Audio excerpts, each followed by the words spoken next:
You grab a raw carrot from the fridge and eat it without thinking twice. Now imagine your entire diet was like that, every single day. Roots you have to rip out of the ground with your bare hands, still caked in dirt. Meat torn straight off a carcass, warm, tough, full of sinew that won't break down no matter how long you chew. And you would chew, not for a few minutes, for hours, your jaw aching, your molars grinding down raw fiber that barely gives you enough energy to survive the effort of eating it. You'd finish one meal and almost immediately need to start gathering the next one, because raw food barely pays you back for the work of eating it. There's no seasoning, no softening, no shortcut. Just you, your teeth, and a piece of food that's fighting you the entire way down. Today, you open your fridge, put something in a pan or a microwave, and 90 seconds later it's soft, warm, and easy to swallow in 3 bites. You don't think about this as a superpower, but for almost the entire span of human evolution, this exact act, changing food with heat before it goes into your body, didn't exist. And the moment it did, it didn't just make dinner taste better, it rebuilt the human body from the inside out. You've probably heard the simple explanation. Humans started cooking food because it tasted better, or because it killed off bacteria and parasites, or because it was easier to chew. All 3 of those are true. None of them are the reason cooking happened in the first place. Here's the problem with taste. Taste preference doesn't come before behavior, it comes after. You don't develop a craving for something you've never tried. So flavor can't explain the first person who ever held meat over a flame. Something else had to come first. Here's the problem with bacteria and safety. Killing pathogens is a real benefit of cooking, but early humans had no concept of bacteria. Nobody in the lower Paleolithic looked at raw meat and thought about microorganisms.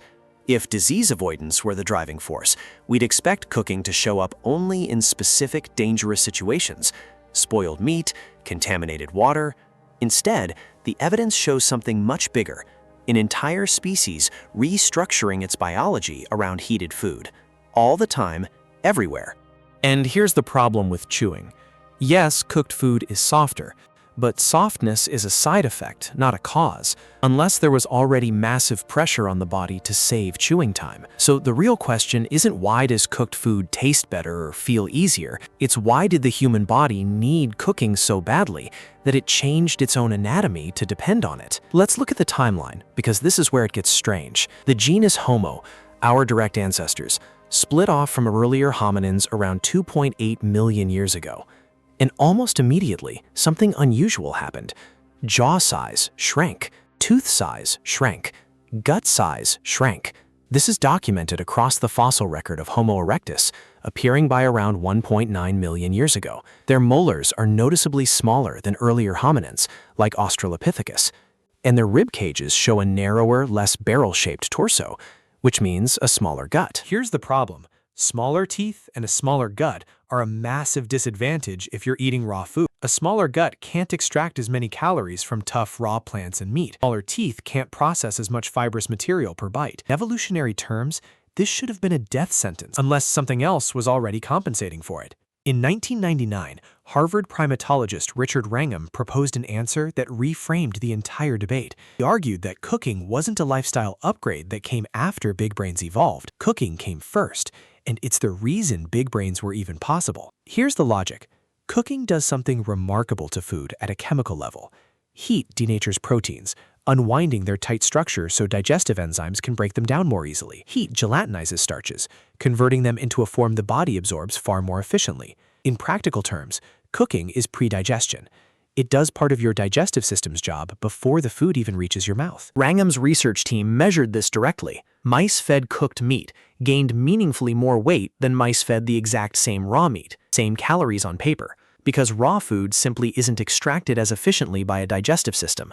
Chimpanzees, our closest living relatives, spend close to 6 hours a day chewing raw food just to meet their energy needs. 6 hours, every day, just chewing. Now think about what that means for a species trying to grow a bigger brain. The human brain is metabolically brutal. It makes up about 2% of your body weight, but burns roughly 20% of your daily energy, even at rest. That kind of organ cannot exist on a chimpanzee's raw diet and 6-hour chewing schedule. Something had to free up calories and free up time. This is where the expensive tissue hypothesis comes in.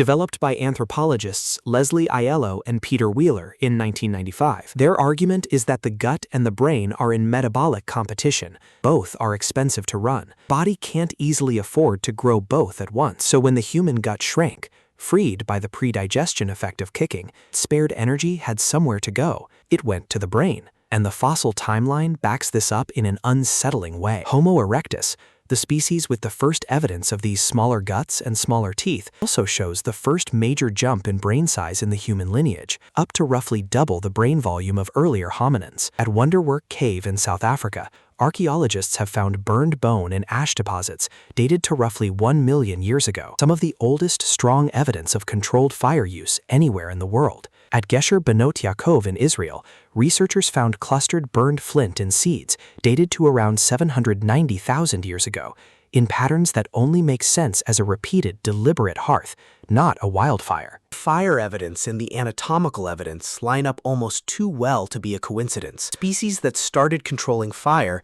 is the same species whose gut got smaller, whose teeth got smaller, and whose brain got dramatically bigger, all around the same stretch of time. Cooking didn't just reshape the body, it reshaped the day. Chewing raw food for 6 hours doesn't leave much room for anything else. Cooking collapsed that number down to under an hour. That freed time didn't just disappear, it went somewhere. It went into tool-making, into teaching, into the kind of long, unhurried social time that raw food-eating animals simply don't have room for. And there's a piece of this that goes even deeper than calories. Cooking requires a fire, and a fire, unlike a berry bush or a carcass, has to be tended by more than one person over time. Someone has to gather the fuel, someone has to keep the flame alive, someone has to prepare the food while someone else watches the group's surroundings. Anthropologists studying modern hunter-gatherer societies have consistently found that cooked meals are almost always shared meals, prepared and eaten as a group activity, in a way raw foraging simply isn't. You don't share raw calories the way you share a cooked meal around a fire. Cooking didn't just feed the body,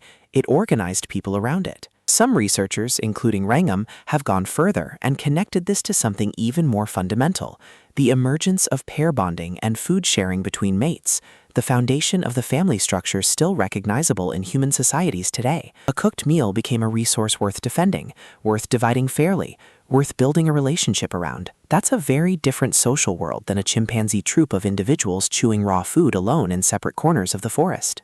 So here's the full picture. Cooking didn't start because early humans wanted a nicer dinner. It started, or at least it became permanent, because a species with a shrinking gut and shrinking teeth needed a way to survive on less raw material, and cooking was the only technology that could make that trade work. It pre-digested food before biology had to. It bought back hours that used to disappear into chewing, and it built the very same fire that, hundreds of thousands of years later, people would sit around and simply talk. You reheat leftovers tonight without a second thought, but that plate in the microwave is running on a piece of technology that rebuilt the human skeleton, shrank your gut, freed your jaw, and helped grow the very brain you're using to read this sentence right now. Cooking didn't just change what you eat. It's the reason you have the kind of mind capable of wondering why.